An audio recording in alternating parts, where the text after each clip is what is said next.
साग्रजातं सहगण रघुनाथान्वितं तं सजीवम् साद्वैतं सावधूतं परिजनसहितं श्रीकृष्णचैतन्यदेवं श्रीराधाकृष्णपादं सहगण ललिता श्री विशाखान्वितश्च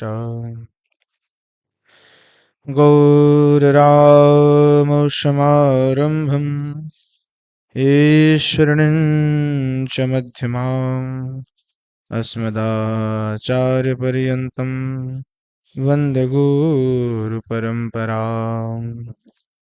संसारदुःखजलधौ पतितस्वकाम क्रोधादिनक्रमकरहैर्कबलीकृतस्य दुर्वासनानिगडितस्य निराश्रयस्य चैतन्यचन्द्रमम देहि पदावलम्बम् पञ्चतत्त्वात्मकं कृष्णं भक्तरूपस्वरूपकं भक्तावतारं भक्ताख्यं नमामि भक्तशक्तिकम् वंशी विभूषितकरान्नवनीरदाभात् पीताम्बरधरोऽनबिम्बफलाधरोष्ठात् पूर्णेन्दुसुन्दरमुखादरविन्दनेत्रात् कृष्णात् परं किमपि तत्त्वमहं न जाने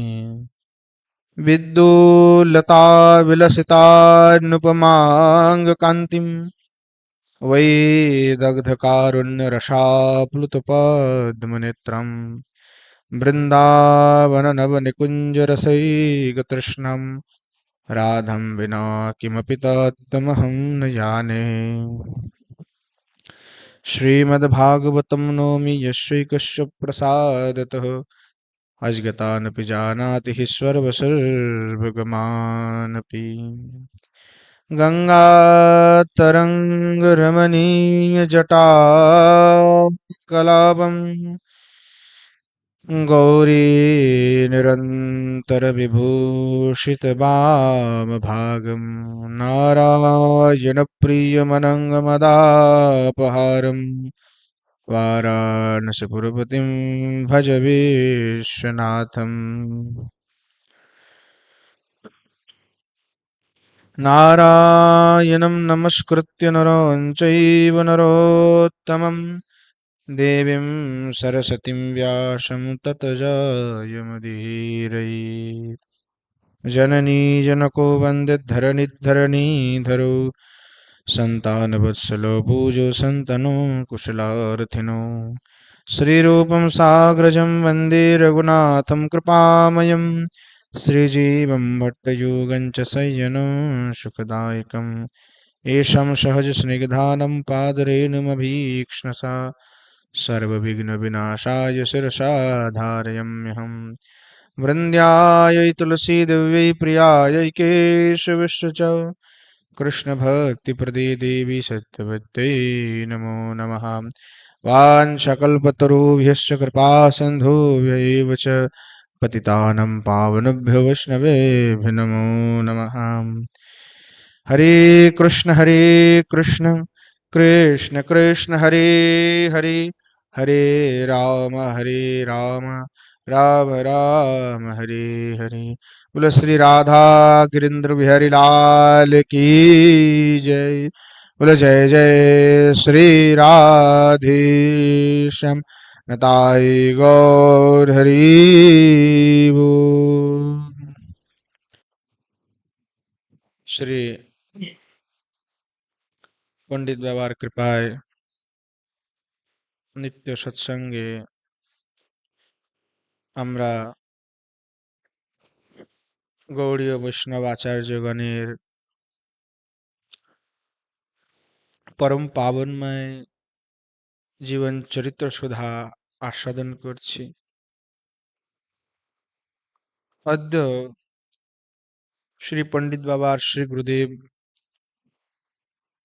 শ্রী নিত্যানন্দ দাস বাবাজি মহারাজের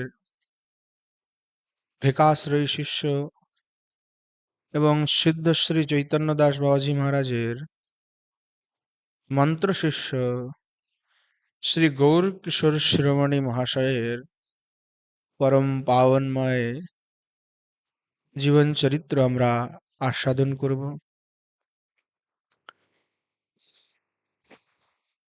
শ্রী গৌর কিশোর শিরোমণি মহাশয় কাটোয়া এবং বৃন্দাবনে উভয় স্থানেই ভজন করেছেন। প্রসিদ্ধ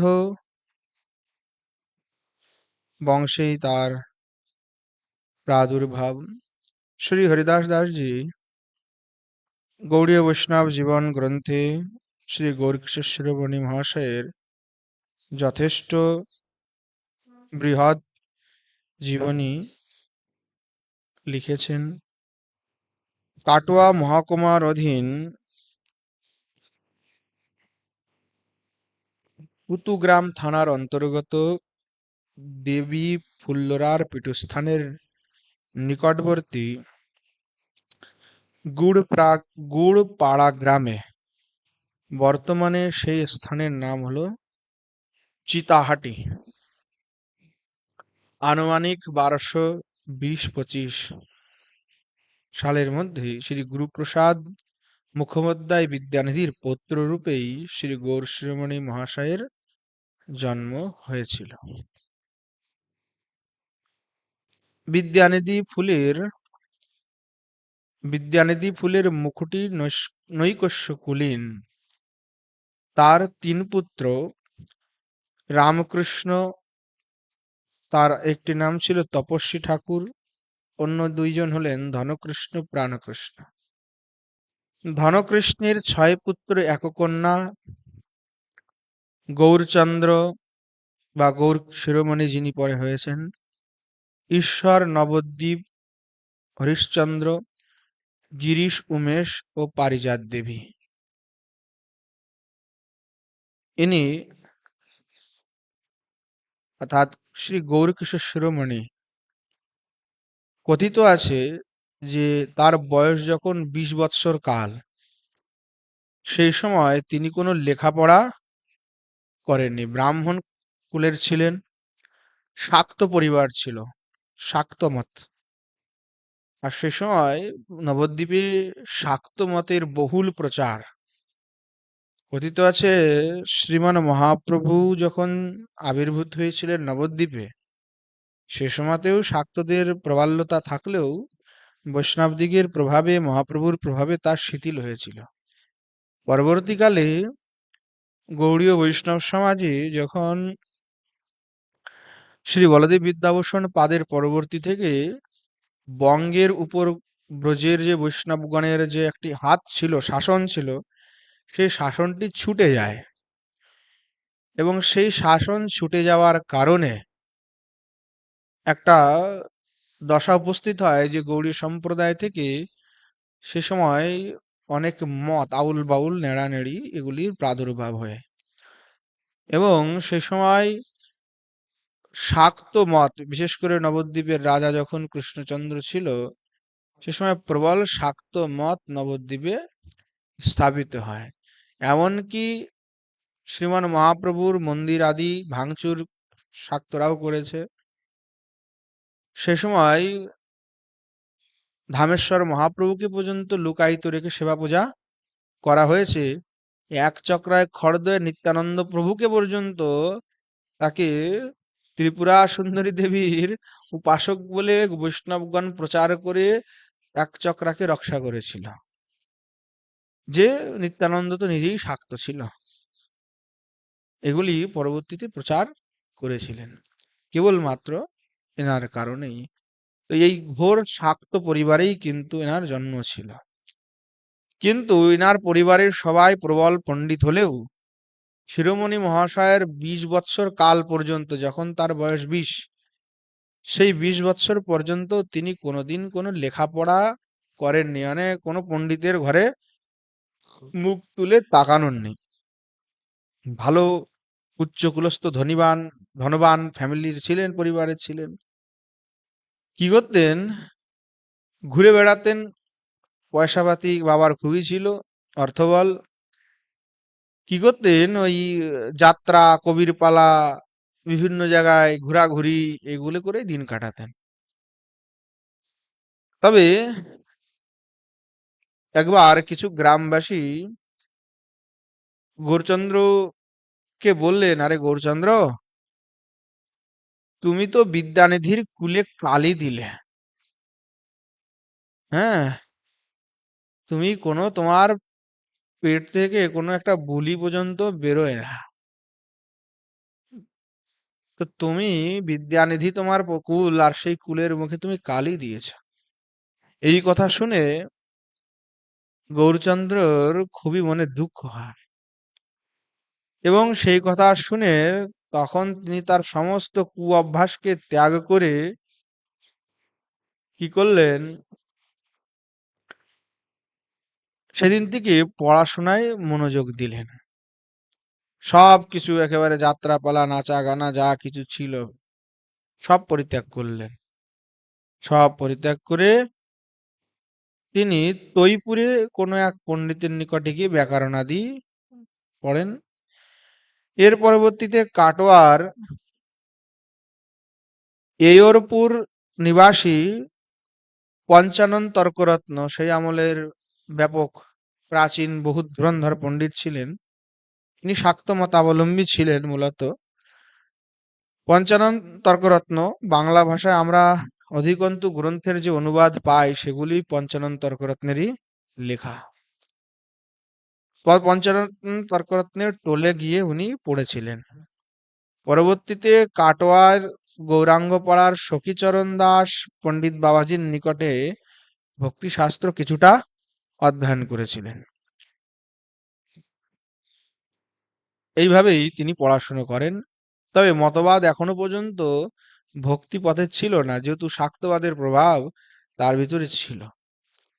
বর্ধমান জেলার গুসকরা স্টেশনের নিকটবর্তী গ্রামে চট্টোপাধ্যায় বংশেই তার বিবাহ হয়েছিল।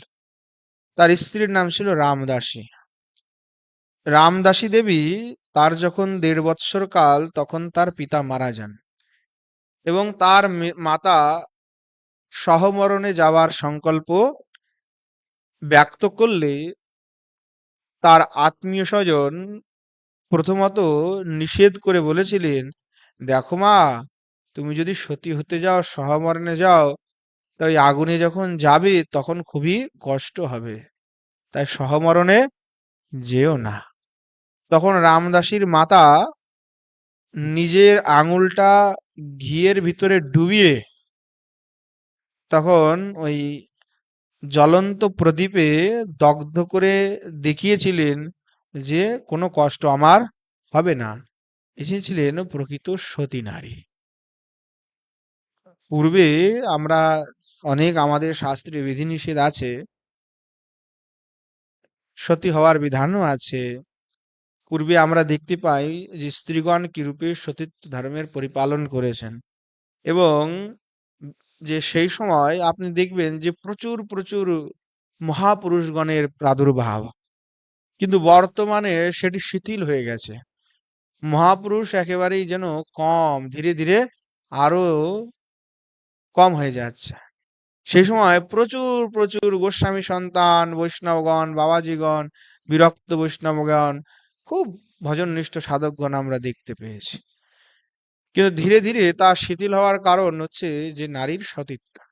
বর্তমানে এমন কালচার হয়ে গেছে যে দেশ গণতন্ত্র, সবাই স্বাধীন বলে স্বাধীনতার নামে ব্যভিচারিতা, স্বেচ্ছাচারিতা।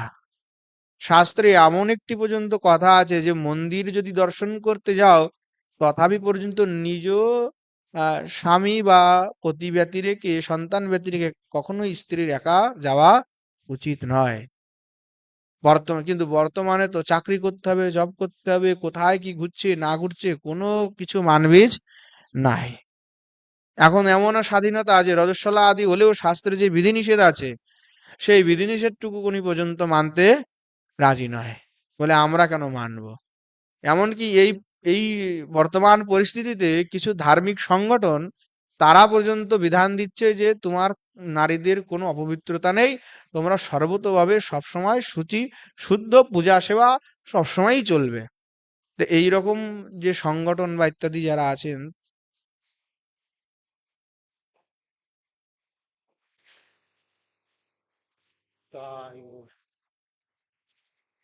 ধন্যবাদ। তো এইরকম যারা সিদ্ধান্ত দিচ্ছেন তারা আছে একেবারেই সেই অগ্নিকুণ্ডে ঘৃত ঢালার মতো কাজ করছে। সমাজকে তারা সুষ্ঠুভাবে পরিচালনা তো করতেই পারছেন না, নবেতু ধর্মের সেই চোলা পরে অধর্মকেই আরো প্রশ্রয় দিয়ে সেটিকে আরো বৃদ্ধি করছে। তো বর্তমানে সেই জন্য দেখা যায় যে নারীদের ব্যভিচারিতা, পুরুষের ব্যভিচারিতা, তার কারণে ধীরে ধীরে ব্যভিচার এত বৃদ্ধি হচ্ছে, এটা কলিযুগ তো বৃদ্ধি হবেই। সেই তার কারণেই মহাপুরুষগণ আর আসতে চাইলেও আসতে পারছেন না। প্রকট হবেন কিভাবে? একটা ভালো গর্ভ তো চাই। সেই ভালো গর্ভ ধারণ করতে হয়ে গেলে তো সে সৎ নারী হতে হবে, কিন্তু বর্তমানে আপনি পাবেন না। আমরা প্রায় দেখি যে কিভাবে উচ্ছৃঙ্খলতা চলছে। তা বৈষ্ণবগণের খুবই সাবধানে চলা উচিত। তৎকালীন সময় এরকম সতী নারী ছিল যারা পতিকেই সর্বস্ব মনে করতেন। ভাগবতে সপ্তম স্কন্ধে একটা সুন্দর কথা আছে। যখন বিভিন্ন ধর্ম নিরূপণের কথা হয়েছে, সন্ন্যাস ধর্ম, বানপ্রস্থ, রাজধর্ম, দান ধর্ম, তখন স্ত্রী ধর্ম নিরূপণ করেছেন। সেখানে ভাগবতের কথা যে যদি কোনো স্ত্রী তার পতিকে বিষ্ণু রূপে কল্পনা করে তার সেবা করেন, চর্চা করেন, তবে তার জন্য কোনো ব্রত আদি পালনের প্রয়োজন নাই এবং তিনি সাক্ষাৎ বৈকুণ্ঠে চলে যান। ভাগবতের কথা। অর্থাৎ যখন বিবাহ হয় কারো, সেই বিবাহের সময় কিন্তু মন্ত্র থাকে কি, ইদম বর বিষ্ণু রূপায়, অর্থাৎ এই বর রূপী বিষ্ণুর সহিত এই লক্ষ্মী রূপী কন্যার বিবাহ হচ্ছে, এটি মন্ত্রে বলা হয়। অর্থাৎ পত্নী নিজ পতিকে বিষ্ণুরূপ কল্পনা করিবে এবং পতি নিজ পত্নীকে লক্ষ্মী স্বরূপায় কল্পনা করবে। এইভাবে যদি কোনো সতী নারী তিনি বিষ্ণুরূপে, যেমন তুলসী তিনি বিষ্ণুর আরাধনা করতেন, পতিকে বিষ্ণু স্বরূপ মেনেই পূজা করতেন, তার ফলেই তিনি কিন্তু ভগবান বিষ্ণুর পরম পদকে লাভ করলেন। ঠিক তদ্রূপভাবে ভাগবতে স্পষ্ট করা হয়েছে, যদি কেউ এই রূপে সেবা করে তাহলে আর কোনো দ্বিতীয় সাধনের তার প্রয়োজন পড়বে না, সে বৈকুণ্ঠে ভগবানকেই প্রাপ্তি হবেন বলেই ভাগবতের স্পষ্ট বাণী আছে। আর ভাগবত শাস্ত্র তার উপরে আর কোনো প্রমাণ নেই। যদ্যপি আমাদের উদ্দেশ্য ভিন্ন, এই জন্য আমাদের কাছে রসমঞ্জরি আদি ভাব প্রাপ্তিটাই আমাদের উদ্দেশ্য, তাই আমরা আর ওদিকে যাচ্ছি না। কিন্তু যারা ওই দিকে আছেন, গৃহস্থ ধর্মে আছেন, তাদের জন্য খুব সহজভাবে ভগবত প্রাপ্তির এটিই উপায়। তো তার মা সতী ছিলেন, বহু আগে আমরা দেখেছি এভাবে সতী হয়েছেন নারীরা। তো তিনি এই জ্বলন্ত প্রদীপে নিজের হাত দিয়ে ঘি লাগিয়ে দেখিয়েছিলেন যে কোনো কষ্ট হয়নি।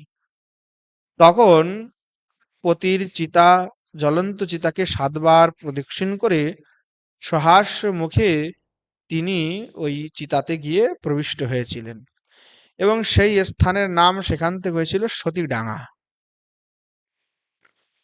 রামদাসীর মা চিতা আরোহণের পূর্বে আত্মীয় স্বজনকে বলে গেছিলেন যে যখন আমার মেয়ে বড় হবে তখন চিতাহাট্টি নিবাসী ধনকৃষ্ণ মুখোপাধ্যায়ের পুত্র গৌরচন্দ্রের সঙ্গে আমার মেয়ের তোমরা বিবাহ দিবে। তা সেই তার মা যেহেতু সতী ছিলেন, তিনি কত আগে সে ভবিষ্যৎবাণী করে গেলেন। মানে মেয়ের বয়স তখন মাত্র ছিল 1.5 বছর এবং উনি ওই ভবিষ্যৎবাণী করে যান। সেই অনুসারেই আত্মীয় স্বজনরা গৌরচন্দ্রের সহিত রামদাসীর বিবাহ করিয়েছিলেন। রামদাসী তিনিও পতিব্রতা এবং আদর্শ রমণী ছিলেন। পতিব্রতা এবং আদর্শী রমণীর তাৎপর্য হলো যে তিনি পতির সবসময় অনুকূলেই চলবেন। ভালোই প্রতিকূল যদ্যপি হয়, তথাপি তিনি পতির বাক্যকে অনুসরণ করে চলবেন। তিনি তার পতিব্রতা ধর্মকে পালন করবেন। যেমন আমরা দেখি জলন্ধর যদ্যপি বিষ্ণুদ্রোহী ছিল, তথাপি তুলসী কিন্তু তার জন্য বিষ্ণুদ্রোহী হয়ে যায়নি। পতি ভালেই বিষ্ণুদ্রোহী, নারায়ণদ্রোহী, কিন্তু তুলসী কিন্তু পতিব্রতায় ছিলেন, কিন্তু তিনি বিষ্ণু ভক্তিমান ছিলেন, ভক্তিমতী ছিলেন। এই জন্য পতি কি করছে না করছে সেটি তার ব্যাপার, কিন্তু প্রত্যেকের উচিত যে তার স্ব স্ব ধর্মকে পালন করা। স্বধর্মে নিধনম শ্রেয় পরধর্ম ভয়াবহ। যদি কেউ ভুল কাজ করে তার ফল সে অবশ্যই পাবে, কিন্তু যে ধর্মে আমি আছি সেই ধর্মটিকে অবশ্যই পালন করা উচিত। নিজ ধর্মকে পরিত্যাগ করা উচিত নয়। তাই যার যা কর্তব্য শাস্ত্রে বিধান হয়েছে সেই তদ অনুসারে যদি শাস্ত্র বিধান অনুসারে কেউ চলে, সেই মার্গের দ্বারাই সে ভগবানকে প্রাপ্তি করতে পারেন। তা আদর্শ এবং পতিব্রতা তাৎপর্য হলো এই যে পতির অনুকূল চলবে, তিনি যেমন বলবেন সেরূপ অনুসারে কাজ করবে, সেবা করবে, গৌর গোবিন্দের সেবায় মগ্ন থাকবে। এটি হলো আদর্শ পতিব্রতা রমণীর গুণ হওয়া উচিত। তিনি রামদাসী গৌরচন্দ্রের প্রত্যেকটি কাজে সহমত দিতেন, কখনো বিরোধ করতেন না। বর্তমানে আমরা দেখি বিরোধ, ডিভোর্সের সংখ্যা আমাদের সনাতন ধর্মে কোথাও শাস্ত্রে ডিভোর্স আদি শব্দের কোনো উল্লেখ নাই। কোথাও আপনি পাবেন না যে এই ধরনের কোনো কিছু। কিন্তু বর্তমানে এটি একেবারে অহরহ হয়ে গেছে। এমন একটা দশা যে কয়দিন পরেই ঝগড়াঝাটি, অশান্তি। আর একজন ভালো লাগলো আর একজন, আর বিবাহের আগে বিবাহ বহির্ভূত সম্পর্কের তো কোনো ইয়ত্তাই নেই। তো কলিযুগ আরো যে কত কিছু হবে তার কোনো আসলে ইয়ত্তা নাই। তো স্বামীর ভজন সাধনে তিনি পরিপূর্ণভাবে সহায়তা করতেন, কখনো বিরোধ করতেন না। যেটা বলতেন সেটা শুনতেন। গৌরচন্দ্রজি ছিলেন বিশাল বড় বিদগ্ধ পণ্ডিত। তার পত্নীও কম নয়, তিনিও শাস্ত্র জ্ঞান রাখতেন, তবে পতির বাক্যকেই সত্য বলে মানতেন। পতির যেটা বলতেন সেটাই শ্রবণ করতেন, শুনতেন। এবং এতাদৃশ থাকায়, অর্থাৎ গৌরচন্দ্র যদ্রূপ বৈষ্ণব পণ্ডিত বিদ্বান, তার পত্নীও এত পতিব্রতা আদর্শ রমণী। তাদের যে পুত্র, তার অনেক কয়েকজন পুত্র ছিল, তার ভিতরে রাসবল্লভ ভক্তিভূষণজি, বৈষ্ণবচরণ ভাগবত ভূষণজি, এনারা ছিলেন বিশাল প্রসিদ্ধ। অর্থাৎ এনারাও বিকট বৈষ্ণব হয়েছেন, বহুত অদ্ভুত। অর্থাৎ এইরূপ পিতামাতা হলেই কিন্তু তৎঘরেই শ্রেষ্ঠ পুত্র আবির্ভূত হয়। যেহেতু গৌরকিশোরজি শাক্ত পরিবারে জন্মগ্রহণ করেছিলেন, কিন্তু কৃষ্ণ মন্ত্রের মহাসারবস্তু বিচার করে নদিয়া জেলার ফরিদপুর গ্রামে শিল বিনোদীলাল ঠাকুর মহাশয়ের নিকটে তিনি কৃষ্ণ দীক্ষা লাভ করেন প্রথম অবস্থায়।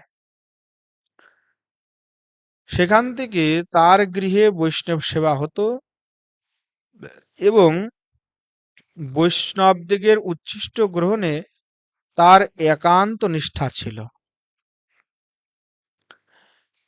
সেই সময় বৈষ্ণবদের বিরোধী ছিল জাতিগত ব্রাহ্মণ। বর্তমানেও আমরা দেখি সেটা। যদ্যপি অনেকে মুখে মুখে বলে যে জাতপাতের কোনো বালাই আমাদের দরকার নাই, বর্ণপ্রথা মানি না, এগুলি সব মুখের কথা। আসলে এগুলির কোনো সত্যতা নেই। যারা বলে যে আমি জাতি মানি না, বর্ণ মানি না, ওদেরকে বলো না তুমি একটা মুচির মেয়েকে বিবাহ করো, ঘরে নিয়ে আসো। জন্মেও নিয়ে আসবে না, মুখে মুখে বলবে আরে ওসব কোনো জাতি হয় না, বর্ণ হয় না। মুখে বলবে জাতপাত করো বিদায়, হিন্দু হিন্দু ভাই ভাই, মুখে বলবে। কিন্তু একটা চামারের মেয়েকে নিজের ঘরের স্ত্রী করে আনবে? যে বলছে প্রবচনকর্তা, আনবে না জীবনও। কারণ সবাই যারা তত্ত্বজ্ঞ শাস্ত্রজ্ঞ সবাই জানে যে বর্ণ প্রথাটা বা জন্মনা যে জাতি, সেটি আদিকাল থেকে চলে আসছে, একটা শাস্ত্র বিহিত। এটাকে আপনি না করতে পারবেন না। গৌড়ীয় সম্প্রদায় শ্রীমান মহাপ্রভু এত দয়ালু, তার মতো দয়ার ঠাকুর আর কেউ নেই। হর গোস্বামীপাদ তাদের অধিকন্তু ব্রাহ্মণ হলেও তারা কিন্তু নিজেদেরকে সবসময় জবন বলেই, অধম পতিত বলেই মেনেছেন। একেবারে নিজেদেরকে দীনহীন বৎ মেনেছেন। তথাপি তারা পর্যন্ত শাস্ত্রের ওই জায়গাটিতে কলম দিয়ে কাটতে পারেননি, কারণ যা নির্ধারিত সেটিকে কাটা যায় না। গোস্বামীপাদ এত দয়ালু, গৌড়ী সম্প্রদায়ের মতো এত দয়ালু সম্প্রদায়ের কোথাও নাই। অন্যান্য সম্প্রদায় আপনি দেখুন, তাদের পরম্পরা, গুরু পরম্পরা, একটা স্ত্রী পাবেন না, স্ত্রী দীক্ষা দিতেই পারে না, নিষিদ্ধ। পাঞ্চরাত্রে নিষেধ আছে যে স্ত্রী দীক্ষা দিতে পারে না। বলছে কস্মিন কোন কালে, বলছে যে যদি অন্তজ গুরু হন তাও পুরুষ হতে হবে, কিন্তু স্ত্রী মাত্রে কোনোদিন দীক্ষা নেওয়া যাবে না, চলবে না। একেবারে পাঞ্চরাত্রে স্ট্রিক্ট মানা। সেই জায়গায় গৌড়ীয় সম্প্রদায়ের আচার্যগণকে আপনি দেখুন, প্রায় গৌড়ীয় সম্প্রদায়ের প্রত্যেক পরম্পরাতে মাতা গোস্বামিনীগণ আছেন, অনেকের নাই কিন্তু প্রায় আছেন। যেমন আমাদের জাহ্নমাতা গোস্বামী পাদের ধারা, তিন কোটি প্রভুপাদ শ্রী তিন কোটি গোস্বামী পাদের যে ধারা, সেখানে জাহ্নমাতা ঠাকুরানীর থেকেই পরম্পরা। কিন্তু অন্যান্য আপনি দেখুন, মাধ্যদের দেখুন, রামানুজীদের দেখুন, কোনো স্ত্রী পরম্পরা নাই, কট্টর একেবারে, একবারে অধিকার নাই। গৌড়ীয়দের ভিতরে দেখুন, ভক্তদের ভিতরে কখনো জাতি বিচার, বর্ণ বিচার ইত্যাদি অতটা না বললেই চলে, নাই এক প্রকার। কিন্তু অন্যান্য জায়গায় কিন্তু এটি খুবই ভার, একেবারে খুব মান্যতা এটার। অর্থাৎ প্রেমের ঠাকুর, দয়ার ঠাকুর, ইনি এগুলি ভেঙে খুবই মানে একটা সুন্দরভাবে, যে প্রেম ভাবে যদি কেউ আসে তাহলে তার ভিতরে আর এই সমস্ত কিছু দরকার নেই। তথাপি আচার্যগণ বিবাহ আদি ক্ষেত্রে ভক্তদের বিচার করতে বলেছেন। ভক্তি রসামৃত সিন্ধুতে যখনই গ্রন্থ প্রারম্ভ হচ্ছে, সে সময় শ্রী রূপ গোস্বামী পাদ বিচার করেছেন, জীব গোস্বামী পাদ এবং শ্রী বিশ্বনাথ চক্রবর্তী পাদও বিচার করেছেন যে চান্ডাল যারা, সপচ চান্ডাল যারা কুকুরের মাংস খায়, এমন করেই ভাগবতে আছে উল্লেখ, তারাও যদি ভগবানের নাম গ্রহণ করে তাহলে তৎক্ষণাৎ সে পবিত্র হয়ে যায়। তো তৎক্ষণাৎ পবিত্র হয়ে যায়, তার তাৎপর্য কি? তার যে জন্ম, সে যদি চণ্ডাল ছিল তাহলে কি সে ব্রাহ্মণ হয়ে গেল? বলছেন না, জন্ম থেকেই ব্রাহ্মণ আদি আমাকে স্বীকার করতে হবে। কিন্তু আমার যে জন্মটা হলো তার কারণ হচ্ছে আমি পূর্বজন্মে আমার কোনো না কোনোভাবে প্রারব্ধ বা আমার পূর্ব কর্ম ভালো ছিল না, তার জন্য আমি সোম যাগের অধিকার প্রাপ্ত হলাম না, আর এই জন্য আমাকে অন্য বর্ণে জন্ম নিতে হলো বা অন্তর্জাতিতে জন্ম নিতে হলো। জীব গোস্বামী পাদ বিশ্বনাথজি এভাবেই বলেছেন এবং বললেন যদি কেউ ভক্ত হয়, ভক্ত হলে সাথে সাথে তিনি পবিত্র হয়ে গেলেন, এটাতে কোনো সন্দেহ নাই। তিনি ব্রাহ্মণের তুল্য সম্মান পাবেন, কোনো এর সাথেও সন্দেহ নাই। কিন্তু সোম যাগাদিতে অধিকারী হতে পারেন না। বাকি ভক্তি কার্যে সমস্ত জায়গায় তিনি করতে পারবেন, কিন্তু জাগাদি কর্ম সেটা করতে পারে না। বলে কেন করবে না? জীব গোস্বামী পাদ টোটালি নিষিদ্ধ করে দিলেন যে হবেই না। বিশ্বনাথ চক্রবর্তী পাদ সেটাকে আরো একটু সুন্দর করে খুলে দিলেন। যেহেতু চক্রবর্তী পাদ ছিলেন রূপ গোস্বামী পাদের অবতার, তিনি সুন্দর করে ব্যাখ্যাটা বললেন। দেখুন, যে ভক্তি জগতে যিনি আসছেন, তার ভক্তি প্রভাবের কারণে তার যে জন্মের কারণ প্রারব্ধ পূর্ব, সেই পূর্ব প্রারব্ধটি ভক্তি করলে খণ্ডিত হয়ে গেল। তাহলে তার যে সোমযাগাদি ক্রিয়াতে যে বাধকতা ছিল, সেই বাধকতাটি নাশ হওয়ার কথা। তাহলে নাশ হলো? বলে হ্যাঁ, নাশ হয়, কচিত হতে পারে। এখন আমি যদি বলি নাম নিলেই তো লেখা আছে ভাগবতে যে নাশ হয়ে যাবে, তাহলে আমাকে মানতেই হবে। বললেন হ্যাঁ, আমি সেটাও মানছি। কিন্তু যখন সোমযাগাদির ক্রিয়াতে আমার অধিকারী হচ্ছে না পূর্ব প্রারব্ধের কারণে, কিন্তু ভক্তি জগতে থাকায় ভক্তি ক্রিয়াতে আমার সমস্ত অধিকার আছে, অর্থাৎ ব্রাহ্মণ তুল্য আমি সবকিছু পাবো, কিন্তু ব্রাহ্মণের ন্যায় যোগ্য পবিতাদি ধারণ আমি করতে পারবো না। ওটা অনুচিত, আচার্যগণ বললেন। এবং বললেন যদি করে তাহলে কি হয়? বলছে করলেও যদি কেউ করে সেটাতে দোষ আছে। বলে কি দোষ? বলে বৈষ্ণবগণ হলেন এমন, তারা চান যে আমি নিজেও অপরাধ করব না, আমার কারণে কারো যেন অপরাধ না হয়। বললেন যেহেতু শাস্ত্রে সোমযাগ আদিতে অধিকার না থাকার কারণেই বর্ণ আদি জাতি নির্দিষ্ট করা হয়েছে। এই কারণে যদি কোনো ব্যক্তি যারা চাণ্ডাল আদি হয়েছেন তথাপি বৈষ্ণবে হওয়ার পরে তারা যদি জাগাদি ক্রিয়া করে, তাহলে যারা ভক্তিহীন বা কিছু ভক্তিযুক্ত ব্যক্তি বা ভক্তি শাস্ত্র সম্বন্ধে জানেন না, তারা যদি বৈষ্ণবের ওই ক্রিয়াটি দেখে বৈষ্ণবের নিন্দা করে, তাহলে সেই কারণে সেই ব্যক্তির অধঃপতন হতে পারে। যে করছেন তার অধঃপতন হবে না, কিন্তু এইটা করার কারণে অমুক ব্যক্তির অধঃপতন হতে পারে, কারণ শাস্ত্রে যেহেতু নির্দিষ্ট আছে, তাই সে বলবে যে এটার অনধিকারী। তাই তাকে দেখে বিভিন্ন অপমান বলতে পারে, তাকে দেখে অনেক কথা বলতে পারে, তার এটাতে অপরাধ হবে, সেই জীবের অধঃপতন হতে পারে। তাই গোসাইবাদ বললেন তৎজীবের অধঃপতন যাতে না হয়, বৈষ্ণবগণ এই দীনতার কারণে সোমযাগাদি করবে না, অর্থাৎ যজ্ঞাদি ক্রিয়া করবে না এবং ভক্তি ক্রিয়াতেই রত হবে।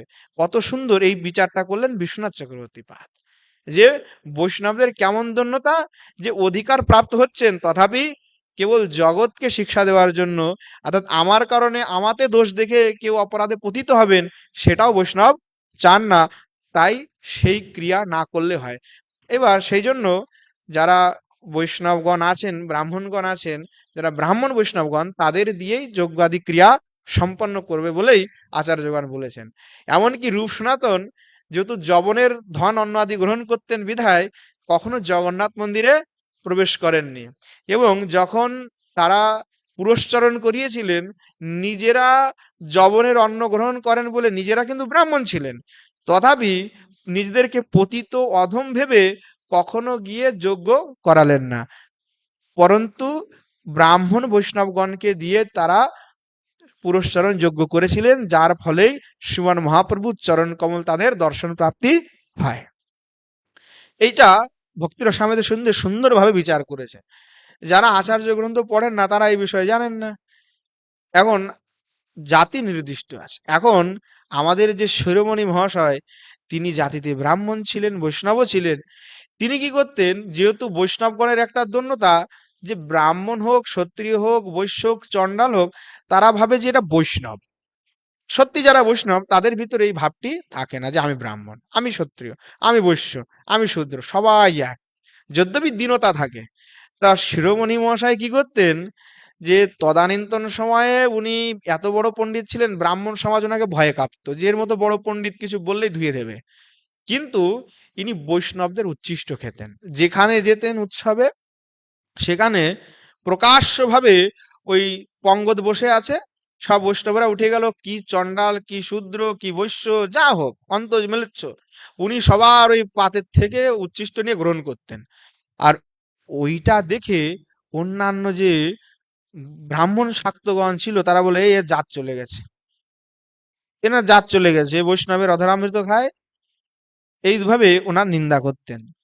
এবং কিন্তু ভয়ে প্রকাশ্যে আবার কেউ, ওটা কানাকানি চলতো, কিন্তু এত বড় পণ্ডিত ছিলেন যে ভয়ে প্রকাশ্যে কেউ এসে ওনার সামনে বলতে সাহস পেতেন না, কিন্তু কানাকানি চলতো।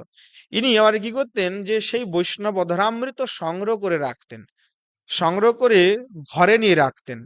যখন নিজে প্রসাদ পেতেন, সেই প্রসাদ পাওয়ার আগে সেই বৈষ্ণবদিগের অধরামৃতটা আগে অন্নে মিলে নিতেন, অর্থাৎ ভগবানের যে প্রসাদ, প্রসাদের সাথে বৈষ্ণবদিগের অধরামৃত মিলিয়ে তার পরবর্তীতেই উনি প্রসাদ গ্রহণ করতেন। এইভাবেই শ্রী গৌরকৃষ্ণ শিরোমণি মহাশয় আর কি নিয়ম পালন করতেন। এবং বৃন্দাবনেও যখন উনি আসতেন বা পরবর্তীতে ছিলেন, সেই সময়তেও একইভাবে ওনার নিয়ম ছিল। রামদাসী তার পত্নীও এত পরমা ভক্তিমতী ছিলেন, তিনিও বৈষ্ণব সেবা এবং তাদের উচ্ছিষ্ট ছাড়া আর কোনো কিছু সেবা করতেন না।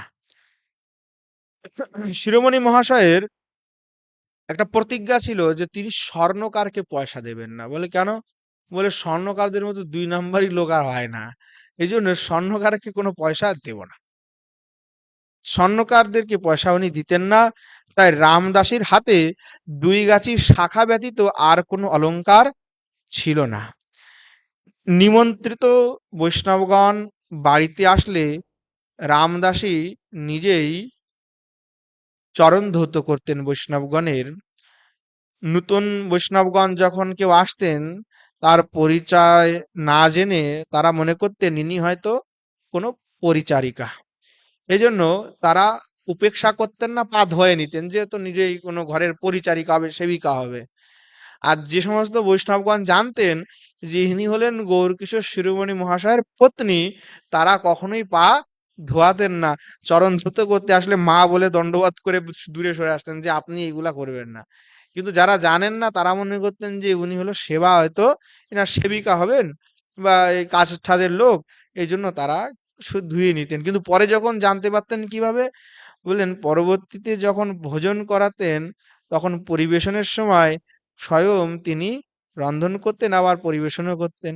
সেই সময় বৈষ্ণবগণ তার যথার্থ পরিচয় পেত যে উনি কোনো পরিচারিকা নয়, ইনি গৌরকিশোরজির পত্নী। এভাবে অদ্ভুত পতি-পত্নী উভয়ে ছিলেন। তাদের ঘরেই রাসবল্লভ, ভক্তিভূষণ, বৈষ্ণবচরণ, ভাগবত ভূষণ আদি অনেক স্বনামধন্য পুত্রগণ তাদের হয়েছেন। কথিত আছে একবার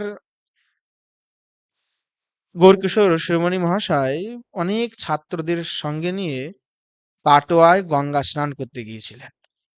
বড় পণ্ডিত ছিলেন। সে সময় অনেক ছাত্র ওনার কাছে পড়তে আসতো, ন্যায় বেদান্ত দর্শন ব্যাকরণ সব পড়তে আসতো। তো ঘটনাচক্রে শ্রী গৌরাঙ্গ প্রভুর নাট্য মন্দিরে গিয়ে তিনি আশ্রয় নিয়েছিলেন যখন গঙ্গা স্নান করতে গেলেন। অপরাহ্নকালে শ্রীল গোপীবল্লভ ঠাকুর মহাশয় তার নিত্যকৃত্য ভজনাদি শেষ করে নাম সংকীর্তন করছিলেন। এত বেলায় আহ্নিক শেষ হলো, এটা জেনে শিরোমণি মহাশয় অবাক হয়ে গেলেন এবং অবাক হয়ে দেখলেন যে গোপীবল্লভ ঠাকুর মহাশয় কীর্তন শেষ করে 8টি সাঙ্গাষ্ট দণ্ডবত, তুলসী পরিক্রমা ও মন্দির পরিক্রমা আদি ভক্তির যে অঙ্গগুলি আছে সেগুলি যাজন করছেন এবং সমস্ত কার্য সমস্ত কিছু হয়ে গেলে শ্রী গোপীবল্লভ ঠাকুর শ্রী গৌরকিশোর শিরোমণি মহাশয়ের কাছে এসে তাকে ব্রাহ্মণ জ্ঞান করে প্রণামাদি করে আলাপ করতে আরম্ভ করলেন। কথোপকথন কিছুটা হলো। শ্রী গোপীবল্লভ ঠাকুর মহাশয় প্রত্যেক দিন অপরাহ্নকালেই প্রসাদ পেতেন। পরে নাট্যমন্দিরে শ্রী বেণীমাধব ঠাকুর ও শ্রী সুন্দরানন্দ ঠাকুর প্রভৃতি মালা হাতে নাম জপ করতে করতে আসলেন। রাত্রিতে ইষ্টগোষ্ঠী নাম কীর্তন আদি দেখে শুনে একেবারেই গৌরকিশোরজি মন্ত্রমুগ্ধ হয়ে গেলেন যে কত সুন্দর এদের নিত্য ক্রিয়া, একেবারে সব যথাযথভাবে ভক্তির অঙ্গ তারা যাজন করছেন। যেহেতু তিনি শাক্ত পরিবারের ছিলেন এবং ব্যাকরণাদি সমস্ত শাস্ত্র পড়েছিলেন, স্বরদর্শনাদি পড়েছেন, কিন্তু ভক্তিবাদী কিন্তু ওই সময় অতটা ছিলেন না। কিছুটা মানে যদ্যপি বৈষ্ণবের উচ্ছিষ্ট আদি পেতেন, কিন্তু কিছুটা মতদ্বৈত তখনও ছিল ভক্তি সম্বন্ধে। কিন্তু ঠাকুর মহাশয়ের এই একদিনের সঙ্গেতেই তার ভিতরে এমন একটি প্রভাব তার ভিতরে মানে পড়েছিল যে তিনি ওই একদিন গোপীবল্লভ ঠাকুরের দর্শন করে এবং শ্রীমান মহাপ্রভুর নাট্য মন্দিরে যে বৈষ্ণবগণের যে দিনচর্চা, সকাল থেকে শুরু করে রাত্রি পর্যন্ত, সেটি দর্শন করে এত মন্ত্রমুগ্ধ হয়েছিলেন যে তার মনের ভিতরে যা সন্দেহ আদি ছিল সব কিছু সেদিন মিটে যায়। ওই দিন যখন উনি ঘরে ফিরে গেলেন, তখন ছাত্রগণকে দিয়ে তিনি গৌড়ীয় বৈষ্ণবদের লিখিত যে সমস্ত গ্রন্থ সেই সমস্ত গ্রন্থগুলিকে অন্বেষণ করতে প্রারম্ভ করেন। তার ছাত্রগণ বিভিন্ন জায়গায় বিভিন্ন গ্রন্থকে অন্বেষণ করে সংগ্রহ করে গৌরকিশোর শিরোমণিজিকে এনে দিতেন এবং গৌরকিশোর শিরোমণিজি সেই সমস্ত গ্রন্থগুলি নিজে আগে অধ্যয়ন করেন এবং পরবর্তীতে ছাত্রদেরকে অধ্যয়ন করান। এবং গৌরকিশোর শিরোমণিজি এই গৌড়ীয় সম্প্রদায়ের গ্রন্থগুলিকে অধ্যয়ন করে আচার্যপাদ্যের ভাব ভাষায়, তাদের পাণ্ডিত্যে, তাদের অলঙ্কারে, তাদের ছন্দবিন্যাসে তিনি সব জায়গায় চরম মধুরতা খুঁজে পান। এত মধুর, এত সরল, তিনি এর আগে যেন ইতঃপূর্বে তিনি আগে আর কোথাও এই ধরনের গ্রন্থ অধ্যয়ন করেননি। এই সমুদায় গ্রন্থ রসশাস্ত্রকে অধ্যয়ন করে তার মনে খুবই লোভ উৎপন্ন হয় যে যদি ঠাকুর মহাশয়গণের পুনরায় আবার একটু সঙ্গ পেতাম তাহলে মনে হয় আমার খুব আনন্দ হতো। এই কথা চিন্তা করে তিনি একদিন আবার তার ছাত্রদেরকে নিয়ে গ্রন্থপত্র আদি সাথে করে উপস্থিত হলেন গোপীবল্লভ ঠাকুরের নিকটে। সেখানে গিয়ে তার সাথে কথোপকথন করলেন, আনন্দে একেবারে মেতে উঠলেন। অর্থাৎ কাটোয়ায় গিয়ে পৌঁছালেন। সেখানে যে গোপীবল্লভ ঠাকুর, সুন্দরানন্দ ঠাকুর, বেণীমাধব ঠাকুর যারা ছিলেন সবাই ভক্তি শাস্ত্রে পারঙ্গত, মহাপ্রভুর আদর্শে, ষড় গোস্বামীর আদর্শে অনুপ্রাণিত। সেইখানে গিয়ে উনি গোপীবল্লভ ঠাকুর আদির সহিত শাস্ত্র চর্চায় অর্থাৎ গৌড়ীয় শাস্ত্রগুলির চর্চা আরম্ভ করলেন এবং শ্রীমদ্ ভাগবত এবং তার অনুযায়ী তার অনুসরণকারী যে সমস্ত গ্রন্থ সেগুলি চর্চা উনি মনোনিবেশ করলেন।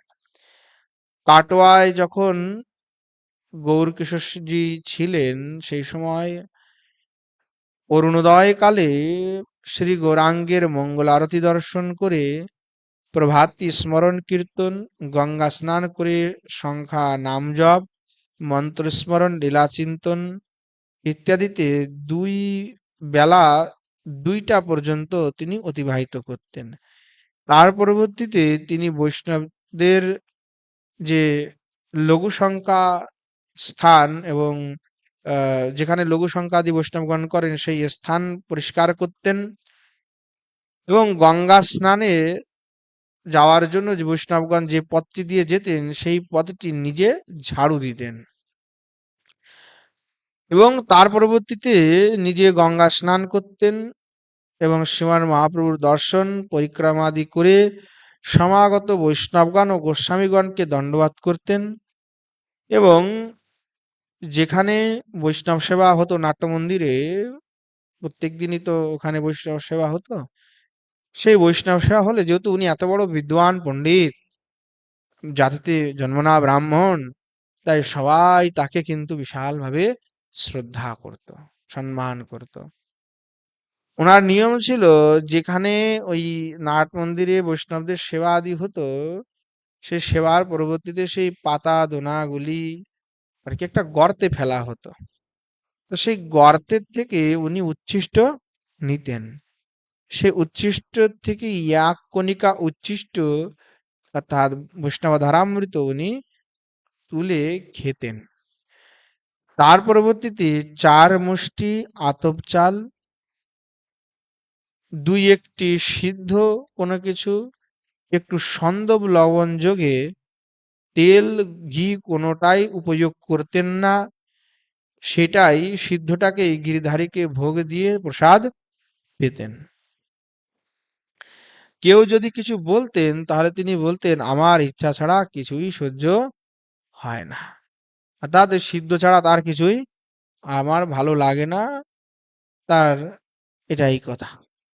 উচ্ছিষ্ট গর্ত থেকে সংগ্রহ করে তিনি নিত্য পেতেন। যদি কেউ কোনো গোস্বামীগণ তাকে নিমন্ত্রণ করতেন, আহ্বান করতেন প্রসাদ পাওয়ার জন্য, উনি প্রসাদ পেতে যেতেন এবং সবার শেষে যেতেন। সবার শেষে গিয়ে যখন সবার খাওয়া দাওয়া সব শেষ, থালা পাতা ফেলা হয়ে গেছে, তখন সেখানে গিয়ে একটু অধরামৃত ওখান থেকে উঠিয়ে নিয়ে পেয়ে বলতেন যে প্রভুপাদ, আমি আপনার নিমন্ত্রণ রক্ষা করলাম। তা নিমন্ত্রণ করেছেন, তাহলে তো নিমন্ত্রণ রক্ষা করাটা উচিত। তার জন্য ওইভাবে গিয়ে প্রসাদ পেতেন। তার একজন খ্যাপা ঠাকুর নামে একদম একটু সমবয়সী, মানে একটু বয়সে একটু বড় হবে, একেবারেই বেশি না, সমবয়সী বলা চলে, একটু বয়সে বড় হবে, তার নাম ছিল খ্যাপা ঠাকুর। খুব মিত্রতা ছিল। খ্যাপা ঠাকুর লেখাপড়া জানতেন না, কিন্তু শিরোমোহনী মহাশয় তাকে খুব প্রেম করতেন। তিনি সরল ছিলেন, বিদুষুক ছিলেন।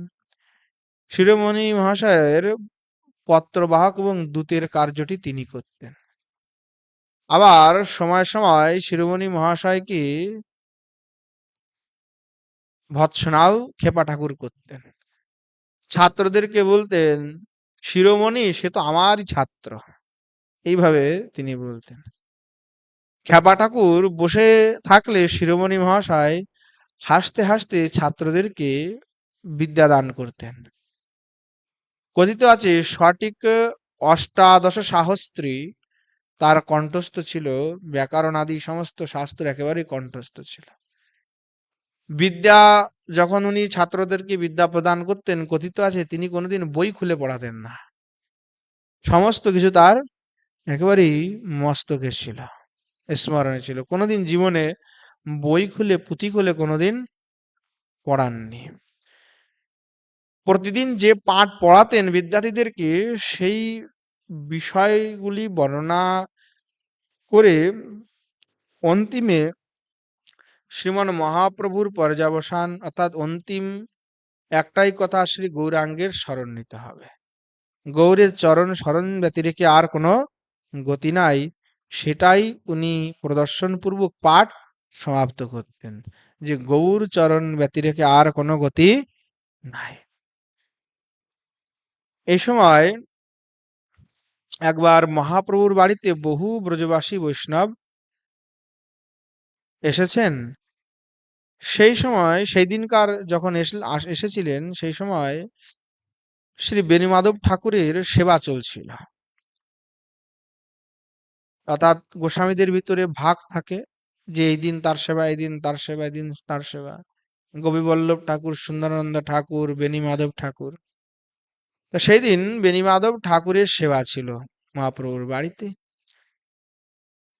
আর ব্রজ থেকে বহু ব্রজবাসী বৈষ্ণব সেখানে এসেছিল, এবং তিনি বৈষ্ণব সেবার অনুরোধে মহানন্দে গৃহের যাবতীয় তৈজসপত্র আদি পূর্বেই নিঃশেষ করে ফেলেছিলেন।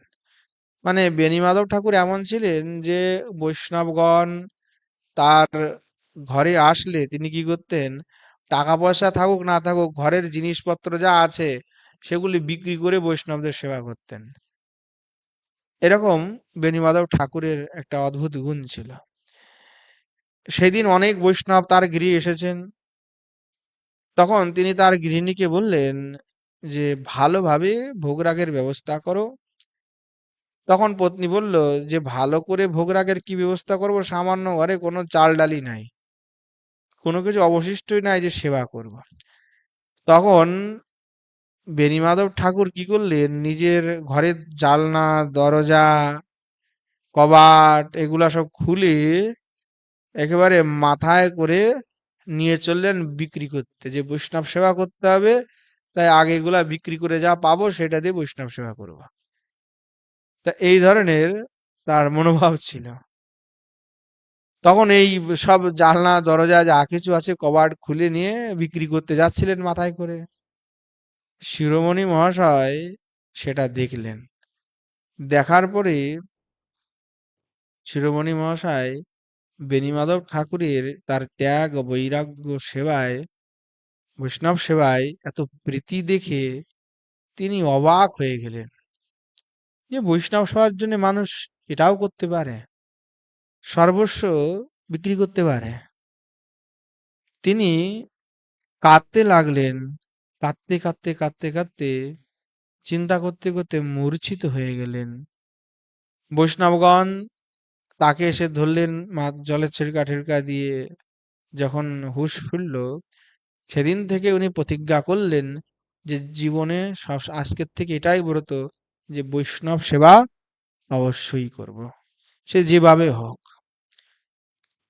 সেই সময় কাটোয়াতে শ্রী শিরোমণি মহাশয়ের এবং শিরোমণি মহাশয়দের বড় প্রসিদ্ধ গোষ্ঠী ছিল।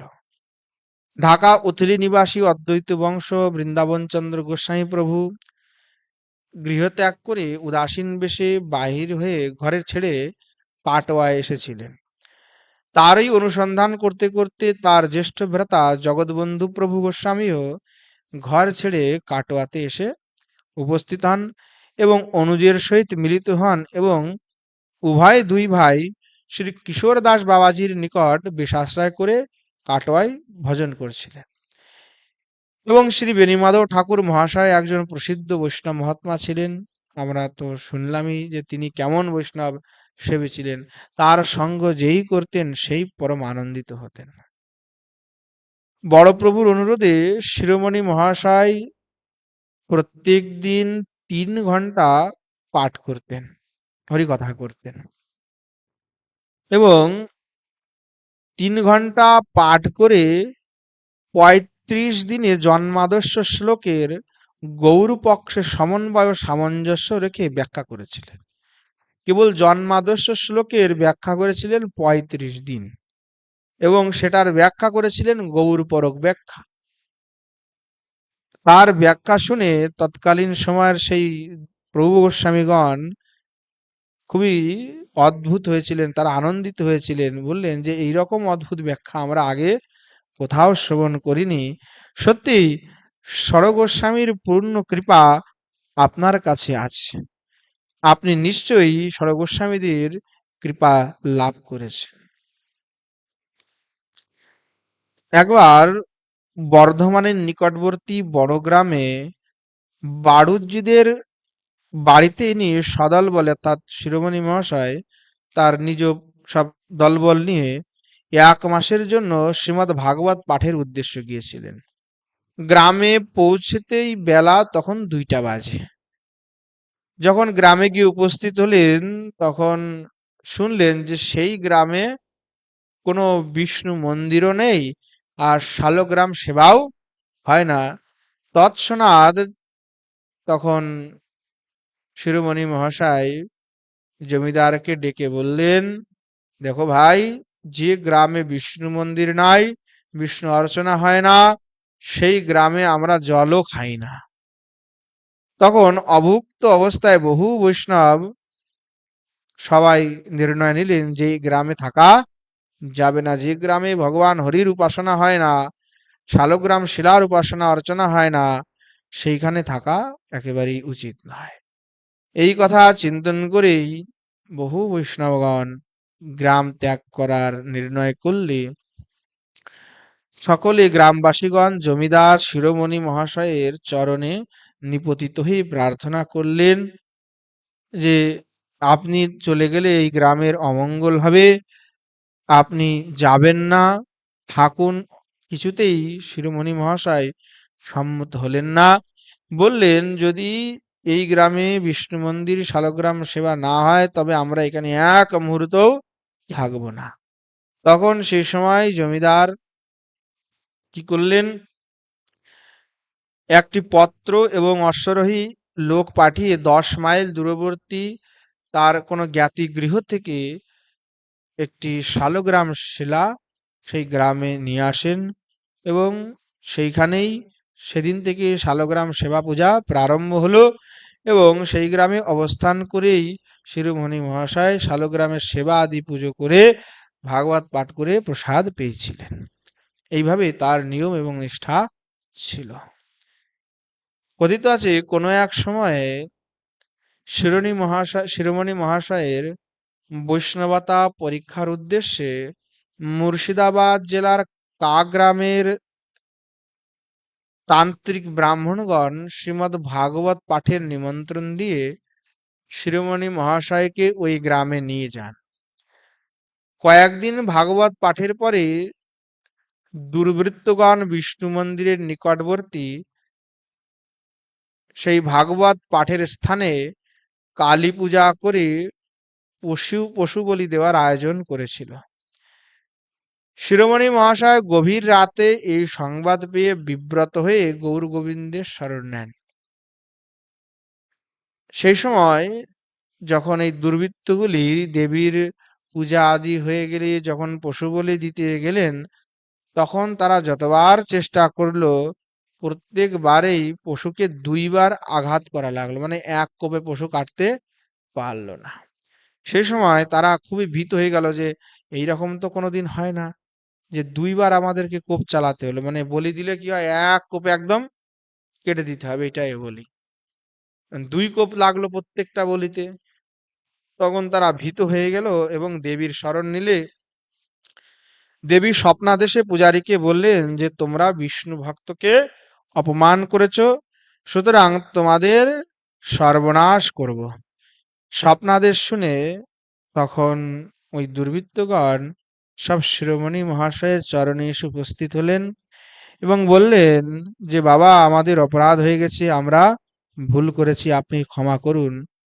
তখন শিরোমণি মহাশয় বললেন, যা, আগে গঙ্গা স্নান করে আয় আর হরিনাম কর, তবেই তোমাদের ক্ষমা, নচেৎ ক্ষমা নয়। তৎক্ষণাৎ সবাই গিয়ে গঙ্গা স্নান করে আসলো এবং গৌরকিশোরজি তাদেরকে হরিনাম প্রদান করলেন এবং হরিনাম গ্রহণ করে তারা বৈষ্ণব হয়ে গেলেন। এইভাবে একবার বঙ্গে স্ব মর্যাদা নিয়ে গোস্বামী এবং বাবাজি তাদের ভিতরে বিবাদ সৃষ্টি হয় এবং বহুদিন পর্যন্ত বাদ বিবাদ চলে, ভাই কে শ্রেষ্ঠ, বাবাজি নাকি ব্রাহ্মণ গোস্বামীগণ। এই নিয়ে স্ব অধিকার নিয়ে একটা বিশাল ঝগড়া চলছিল।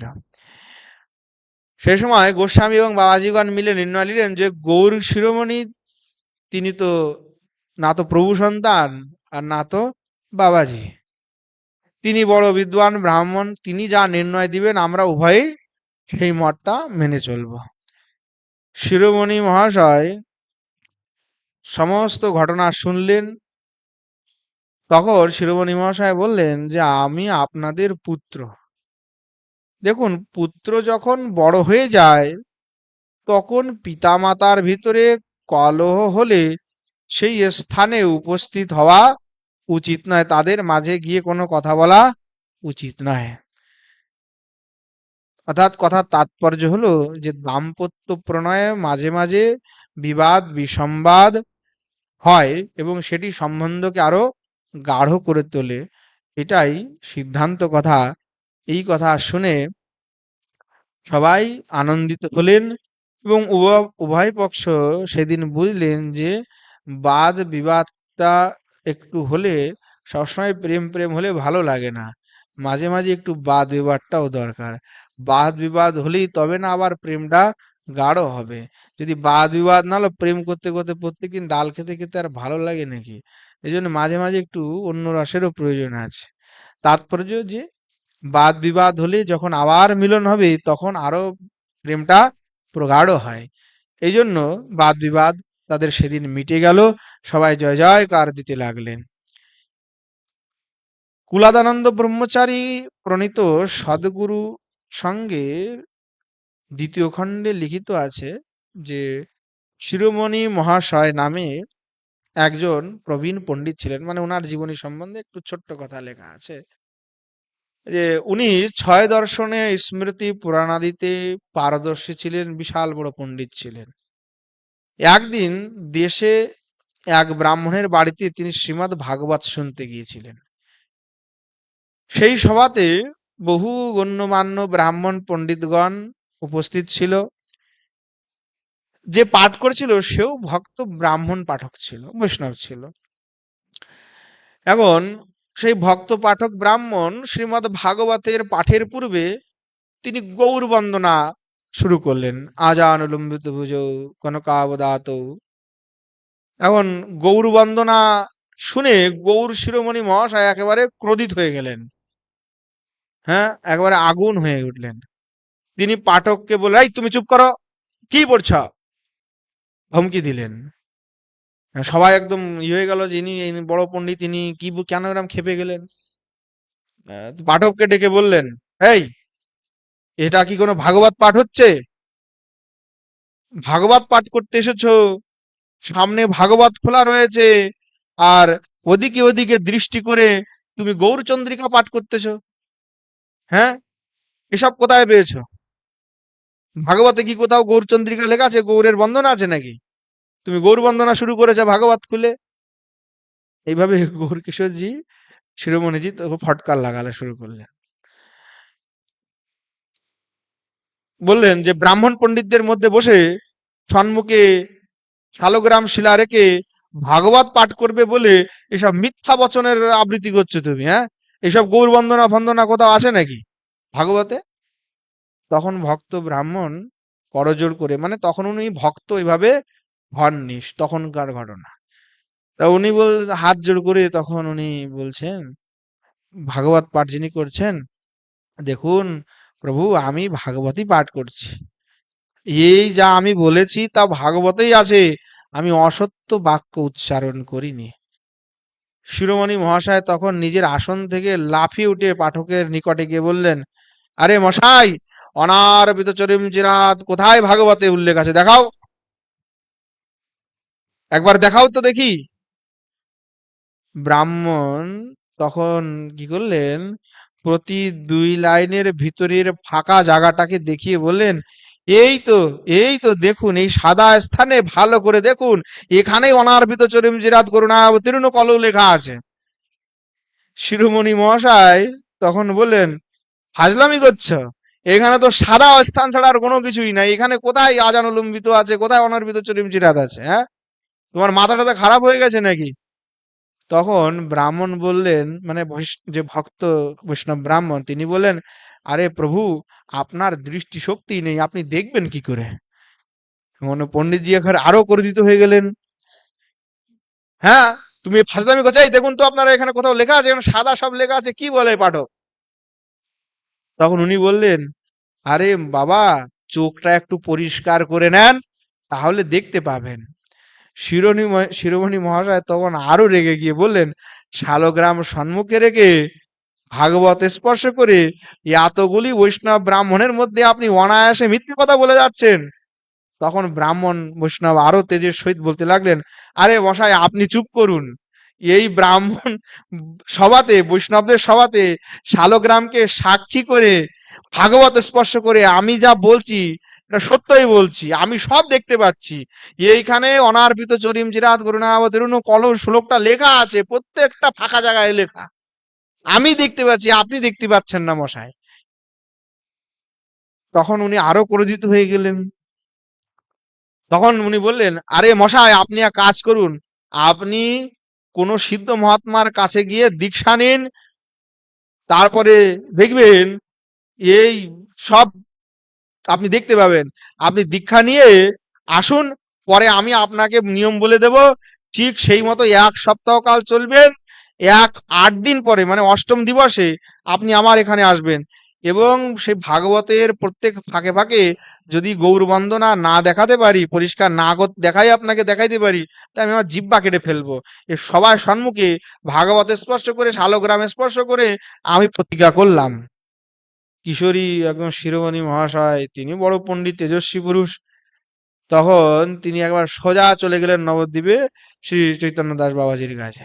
সিদ্ধ চৈতন্য দাস বাবাজির কাছে গিয়ে দীক্ষা নিলেন। দীক্ষা নিয়ে পাঠকের কাছে এসে বললেন, চলো আমি দীক্ষা নিয়ে আসছি, বলো তোমার কি নিয়ম আছে। দীক্ষা টিক্ষা নিয়ে তখন ব্রাহ্মণ তাকে সব নিয়ম প্রণালী বলে দিলেন। 7 দিন ঠিক মতো তিনি ওইভাবে নিয়ম মতো চললেন। অষ্টম দিন সব ব্রাহ্মণ ব্রাহ্মণ সবাই সবাই উপস্থিত অষ্টম দিবসে। বললেন, কই এবার দেখাও আমাকে, কোথায় গৌরচন্দ্রিকা গৌর বন্দনা আছে। তখন পাঠক বলছেন, আচ্ছা আপনি দেখবেন তো, আচ্ছা দেখুন। ভাগবতটা খুলে সেই ভক্ত বৈষ্ণব ব্রাহ্মণ তিনি বললেন, শিরোমণিজি দেখুন তো, অনার্পিত চরিম জিরাজ করুণা অবতীর্ণ কালো লেখা আছে কিনা? শিরোমণি মহাশয় ভাগবত দেখলেন, দেখেই তিনি অবাক হয়ে গেলেন।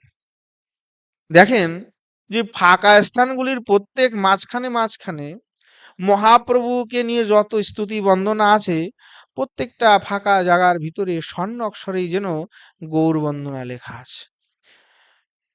ওটা দেখে উনি কান্না করতে থাকলেন যে আমি কি ভুল কাজ করেছি জীবনে, এত পাণ্ডিত্য, এত জ্ঞান, এত সবকিছু আমার বৃথা। উনি কাঁদতে লাগলেন, চোখ দিয়ে অশ্রু ঝরে যাচ্ছে। শিরোমণি মহাশয় কেঁদে আর অস্থির হয়ে গেলেন, তিনি নিজেকে সামলাতে পারলেন না।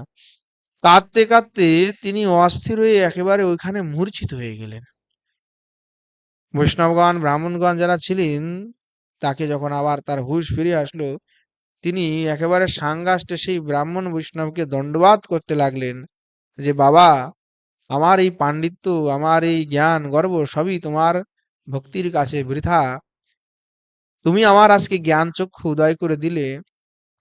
সেদিন থেকে শ্রী কিশোরী গৌর কিশোর শিরোমণি মহাশয় সমস্ত পাঠ পুরাণ সব ছেড়ে দিলেন এবং বৃন্দাবনে পদযাত্রা করলেন, এবং পদযাত্রা করে সোজা চলে আসলেন কোথায়? শ্রী বৃন্দাবনে।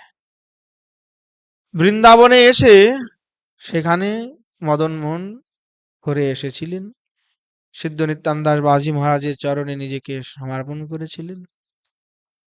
বৃন্দাবনে শিরোমণি মহাশয় এসে উপস্থিত হলেন। কথিত আছে সেই সময় শিরোমণি মহাশয়েরা এরকম অদ্ভুত ব্রাহ্মণ হয়ে এত ধন্য, বৈষ্ণবনিষ্ঠ, আচারনিষ্ঠ সজ্জন পুরুষ আর দ্বিতীয় ছিল না। সবাই বলতেন বৈষ্ণব যদি দেখতে হয় তবে শিরোমণি মহাশয়কে দর্শন করো, বুঝতে পারবে বৈষ্ণবতা কাকে বলে। এইরূপ শ্রী গৌরকিশোর শিরোমণি মহাশয় ছিলেন। শিরোমণি মহাশয় সপরিবারে বৃন্দাবনে, পরবর্তীতে উনি তো পদব্রজে চলে আসেন, পরবর্তীতে তার পরিবারের সকলেই বৃন্দাবনে এসে বাস করতে লাগলেন। পূর্বে যাতায়াত ছিল, কিন্তু এখন থেকে একেবারেই তারা ব্রজেই বাস আরম্ভ করলেন। সেই সময় পাবনার দোগাছি গ্রামের জনৈক ভক্ত তাদের কেশি ঘাটের একটি বাড়িতে তাদের সেবিত গিরিরাজের সেবা করে বাস করার জন্য শিরোমণি মহাশয়কে অনুরোধ করেছিলেন। শিরোমণি মহাশয় যাতে ওই গিরিরাজের প্রসাদ পান তদ বিষয়ে অনুরোধ করে ওই ভক্তটি তার প্রতিশ্রুতি নেন এবং সেবা নির্বাহের জন্য একটা বৃত্তিও নির্দিষ্ট করেছিলেন। অর্থাৎ মাসে যা খরচা হবে সেবার জন্য, ওনার থাকা খাওয়ার জন্য সব ব্যবস্থা সেই ভক্তটি করেছিলেন। কাটোয়াতে অবস্থান করার সময় ইনি কথা করলেও বৃন্দাবনে এসে তিনি পাঠ করতেন না, কথা করতেন না। তবে উনি ব্রজবাসী বৈষ্ণবদিগকে অপরাহ্নকালে ভাগবত পাঠ করতেন, অর্থাৎ পড়াতেন, ভাগবত পড়াতেন।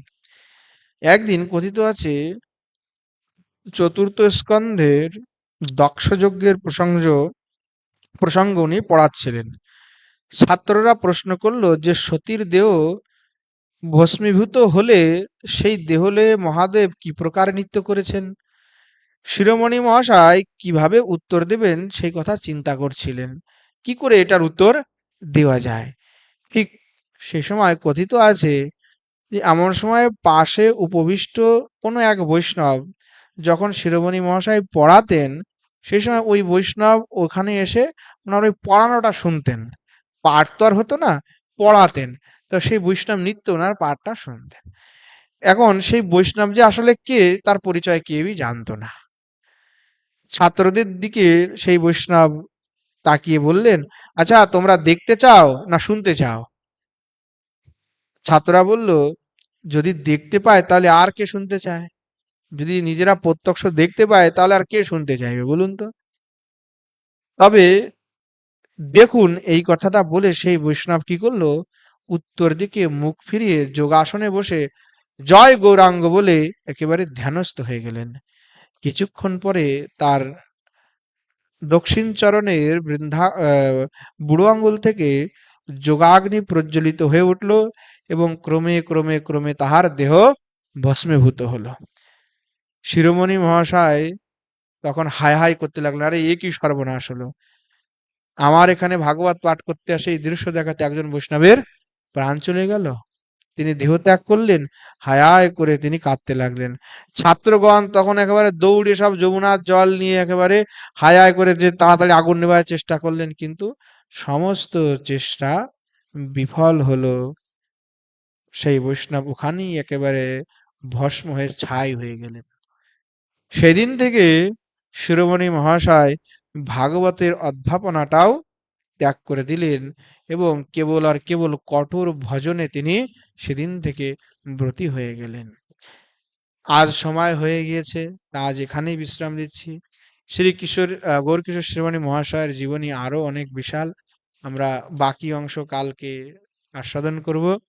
प्रेम से बोलिए जय जय श्री राधे श्याम। निताय गौर शिधानथ प्रेमानंदे हरि हरि बोल। बोलो श्री युगल सरकार की जय। श्री युगल सरकार के समस्त पार्षद वृंद की जय। श्री वृंदा